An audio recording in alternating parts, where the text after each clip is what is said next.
San Giovanni Rotondo is a small town in the region of Apúlia in the south of Italy.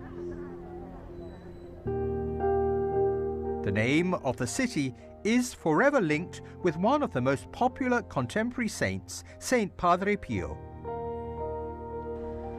Today, San Giovanni Rotondo hosts the shrine dedicated to the image of Our Lady of Graces. When the young novice Francesco Forgione, the baptismal name of Padre Pio, arrived here on July the 28th, 1916, there was only a convent in the middle of a wood in the wilderness. We're right by the convent where he spent his years, and a convent was established here in the year 1538, and then in the year 1646 was dedicated to Our Lady of Graces. The church, Santa Maria delle Grazie, built on the site of the old church, was constructed in 1956. Today, it is the central focus of the sanctuary, and the repaired and preserved body of Padre Pio is on display in the crypt.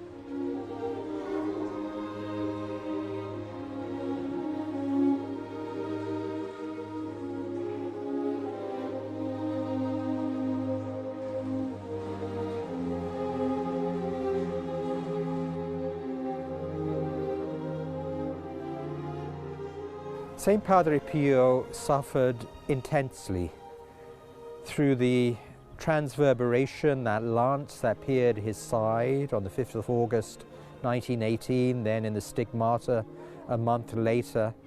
The stigmata, when a person receives them from the Lord, they are a participation in his passion, his death, and so a person is stamped with the same wounds that Jesus Christ had.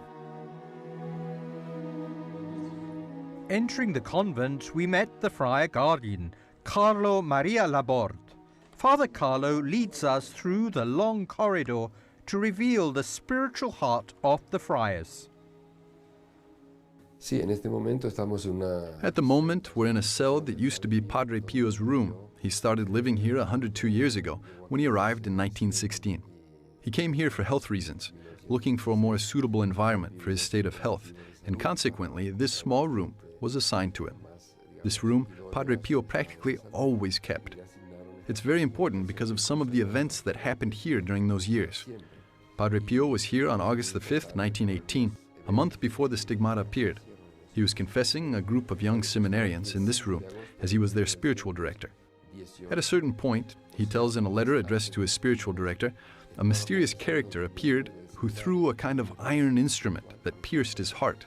And that character was Christ.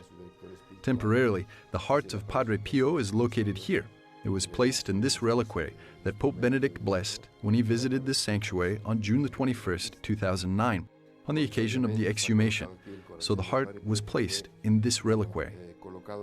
After his death, there were several shirts found with bloodstains. Evidently, Padre Pio had a wound. It's not known if it was permanent. Perhaps he suffered from these wounds while celebrating Mass. He also suffered the flagellation and the crown of thorns. Or maybe they appeared on Fridays or during Lent on some particular day. But certainly this relic proves what John Paul II later said, that Padre Pio had a very painful wound there, that he said it was even the most painful. Saint Padre Pio suffered physically, but perhaps his moral sufferings were even greater, because during his life there were all sorts of accusations and allegations against him. Stefano Campanella, author of many books about the saint, gives us more details on this difficult period in Padre Pio's life. We are inside the inner chapel of the convent, also known as the Sacculum, where Padre Pio celebrated Mass in solitude from June 1931 until June 1933, when the Holy Office banned him from all priestly activities, with the exception of celebrating the Holy Mass in private at the presence of maximum of one other person. Stefano says that the worst accusations came from the local clergy. out of jealousy, they reported to the Vatican that Padre Pio was a greedy and wicked monk, and that his influence was harmful to the people. As a consequence, the Vatican imposed severe restrictions and forbade Padre Pio from public ministry. Replying to this injustice, Padre Pio used to say, "We kiss the hand of our mother. When it is that same hand that disciplines you, do we not kiss that hand?" He chose to be obedient to the Church at any cost. After 2 years of obedience, Padre Pio was allowed to return to his public priestly ministry.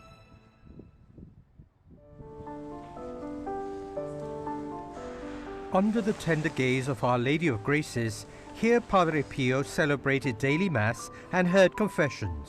This chapel was a well of his spiritual strength and a source of all miracles and graces. Even today, there is a never-ending flow of pilgrims that pray before the Blessed Sacrament and leave prayer petitions at Padre Pio's confessional. At the back of the church, on the balcony, there is a big wooden cross. Right here, when in deep prayer, Padre Pio received the stigmata in 1918. This phenomenon continued for over 50 years until the end of his life. Walking through the sacristy, we met Father Marciano Mora setting up things for Mass. Father Marciano is the last living friar in San Giovanni Rotondo who lived with Padre Pio. Qual è stata la mia prima esperienza? What was my first impression when I met Padre Pio? He reminded me of a grandfather with his grandchildren. Beautiful. He was so affectionate, kind, and had kind words. He made us laugh, he made us joke. Ci faceva ridere, ci faceva scherzare. Father Marciano says that during confession, Padre Pio took sins onto his own shoulders. It was a moment of deep union with the sufferings of Christ, through which we are saved. Io ho visto le stigmate di Padre Pio. I saw Padre Pio's stigmata, but I saw them because I was serving Mass. Serving Mass was a privilege. I remember that before leaving, Padre Pio used to stand here and get vested before going to the altar. Before going to the altar, he took his gloves off. Therefore, he used to celebrate Mass without his gloves. Back in the sacristy, Padre Pio allowed his wounded hands without gloves on to be kissed, a great privilege. One morning after I'd served Mass, I went back to the sacristy, and before he put his gloves back on, he offered his hand for me to kiss it. I took it very delicately, and I brought it to my lips. What did I see? I put it back very slowly to take its image in. There was a large scab of blood on it, and where the scab was broken, fresh blood was visible. Si vedeva il sangue vivo.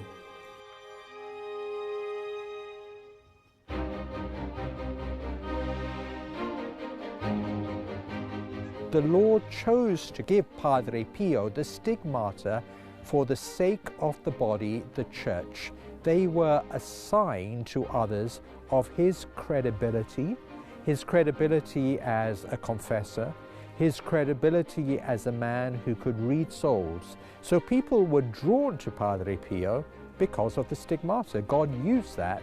But then when they were in his presence, he gave them a word for their lives, certainly to lead them perhaps from sinful ways, lead them from very difficult situations, sufferings, in order that they could encounter the resurrection.